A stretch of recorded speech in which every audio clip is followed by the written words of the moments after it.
Iran closed the Strait of Hormuz on Saturday, then sent its negotiators to Switzerland anyway, because apparently the message and the messenger are now operating independently of each other. Alphabet announced it is raising $80 billion for AI infrastructure, which is the kind of number that stops meaning anything after the first 3 zeros. And a Canadian pilot flew 900 flights over 17 years without a valid license, which is either a terrifying indictment of aviation safety or the most impressive sustained act of confidence in human history. I'm Lumina, and this is the Daily Dumpster Fire. Day 114. The interim agreement signed at Versailles on Wednesday was supposed to end the war. It is now Sunday and the war is not ending, the deal is not dealing. And the Strait of Hormuz is apparently closed, except when it is open, depending on which branch of the Iranian government you ask. On Saturday, Iran's military command announced that the Strait of Hormuz was closed to vessel traffic, citing continued Israeli airstrikes in Lebanon as America's blatant breach of the Memorandum of Understanding.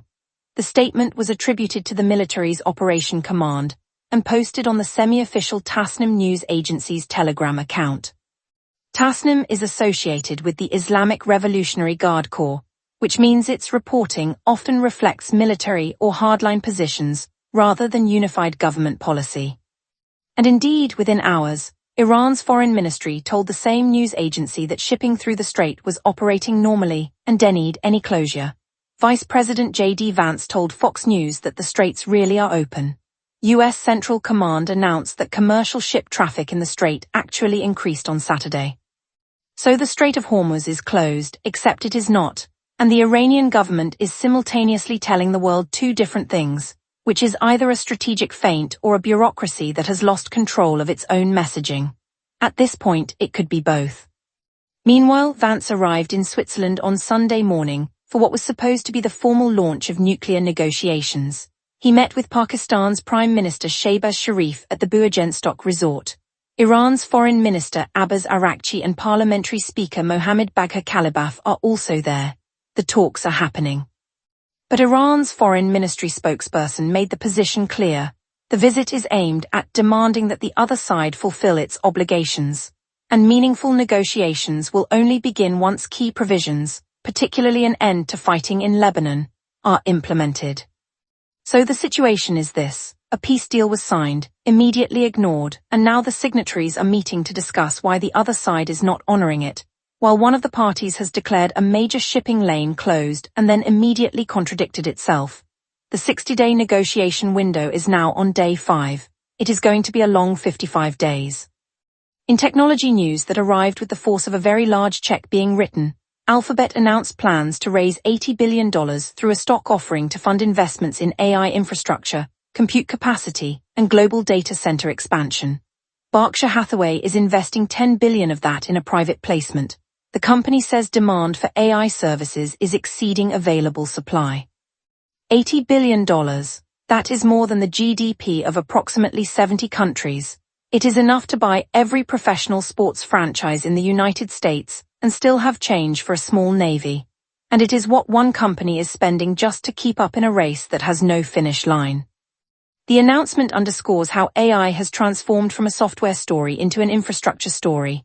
The major technology firms are no longer competing on products. They are competing on who can build the largest and most powerful computational networks.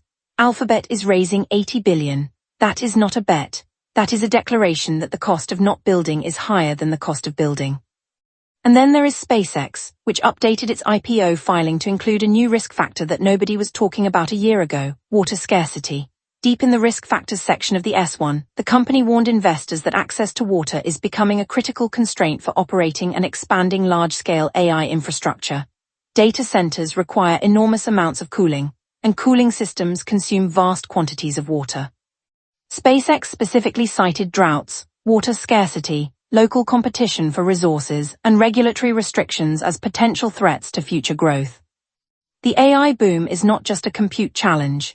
It is a resource challenge, and the company that builds rockets for a living is now telling investors that the thing keeping AI from scaling is not chips or electricity, but water.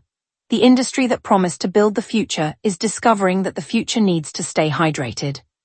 Meanwhile, Anthropic quietly filed for its own IPO, confidentially submitting a draft S-1 to the SEC at a valuation approaching $1 trillion. The maker of Claude raised $65 billion in private capital just before filing. So the AI industry is now in a three-way race to the public markets, with Alphabet spending $80 billion to stay ahead, SpaceX warning that the whole thing might run out of water, and Anthropic trying to go public before anyone asks too many questions about profitability. It is the most expensive arms race in human history, and the ammunition is cooling fluid. And now 3 stories from a world in which a Canadian pilot flew 900 flights without a valid license, an Australian couple let their families fight to the death, or at least to the end of a potato sack race, to decide their married name, and a British woman turned her dead dog into eyeliner. Story 1. Geoffrey Wall, 59 of Barrie, Ontario, retired from Air Canada in 2025 after a 27-year career. He was a captain on Boeing 767s, 777s and 787s. He flew roughly 900 domestic and international routes. Tens of thousands of passengers sat behind him. He earned close to $3 million Canadian in captain's pay. He also served as chair of the Master Executive Council of the Air Canada Pilots Association. And according to Peel Regional Police, he did all of it without ever completing the airline transport pilot license required for the job. The investigation, codenamed Project Icarus, found that Wall was promoted to captain in 2009 without the proper license. He spent 16 years flying wide-body jets on credentials that did not exist. Police allege he even filed a false police report claiming his pilot documents had been stolen to help cover the scheme. The thread finally pulled in March 2025, when Transport Canada flagged anomalies in his licensing paperwork during a routine evaluation. He now faces 7 charges including fraud, uttering forged documents, and public mischief. Air Canada maintains that passenger safety was not compromised. Wall held a valid commercial license, passed recurrent training every 6 months, and cleared an annual check ride with a Transport Canada examiner. Deputy Chief Nick Milanovich compared it to a family doctor performing brain surgery in the back office. The comparison is not entirely fair. The family doctor would at least have a medical degree. Geoffrey Wall had a union leadership position and a lot of confidence. Story 2. In Melbourne, Australia, Brett Borland and Georgie Abler could not decide what their married surname would be. Brett was open to taking Georgie's name. Georgie was not sold on parting with hers, so they did what any reasonable couple would do. They turned it into a competition. At their wedding reception, they hosted a battle of the surname, an all-day series of games including tug-of-war, a potato sack race, a soccer shootout, and a twerk contest. The Borland family won. The couple are now the Borlands. 2 names enter, 1 name leaves, the couple captioned their social media post. The stakes were high. Everyone rose to the occasion. And somewhere, a marriage counselor is looking at this story and wondering if they should start charging by the hour for the follow-up sessions. Story 3. In the United Kingdom, Claire Hobson, a permanent makeup artist, decided to honor her deceased dog Patch by mixing his ashes into eyeliner ink and having the mixture applied as semi-permanent eyeliner. Dogs, they're loyal, they're consistent, they show up every single day and they kiss you when you come home from work, Hobson said. It's the purest form of love. The patch-infused eyeliner will last a few years and she has plenty of his ashes left for a reapplication. He's going to be there a long time, she said, which is either the most touching tribute to a beloved pet or the opening scene of a horror film, depending on your perspective. Day 114. A peace deal that was supposed to end a war has instead produced a shipping crisis, a diplomatic standoff, and a situation where nobody can agree on whether the world's most important oil choke point is open or closed. The AI industry is spending money like it is trying to print it faster than the data centers can drink it. And a man flew 900 passenger flights on a license that existed only in his imagination. The connective tissue is that every story in this episode involves someone who was trusted with something important and immediately proved that trust was a gamble. Iran was trusted to keep the Strait open. It closed it, then said it did not. Alphabet was trusted to spend money responsibly. It is raising $80 billion. Geoffrey Wall was trusted to fly planes. He did for 17 years without the paperwork. The only person in this episode who was honest about what she was doing is the woman who put her dog in her eyeliner. And frankly, that is the most trustworthy person we have covered all week.